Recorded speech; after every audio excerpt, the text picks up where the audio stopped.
99% e shqiptarëve e bëjnë këtë gabim me kafen.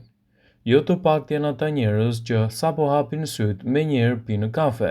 Megjithatë, konsumi i saj sapo zgjoheni mund të jetë një nga gjërat më të këqija që mund të bëni për trupin tuaj. Kafeja në mëngjes mund të ndikojë në ndryshimet që do të ndjeni në disponimin tuaj gjatë gjithë ditës. Mund të ndikojë në mënyrën se si trupi thith ujin dhe bën që të ndjeni simptomat e ngjashme dhe ato të dehidratimit.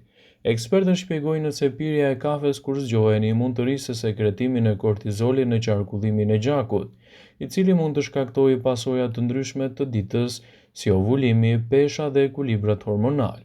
Përveç kësaj, kafeja mund të shkaktojë një rritje të prodhimit të acidit në stomak, duke shkaktuar dhimbje stomaku. Për këtë arsye, ekspertët rekomandojnë pirjen e kafes 2 deri në 3 orë pas zgjimit, dhe më pas mund të bëni aktivitetet tuaja. Kafen mos e pini asesi me stomakun bosh.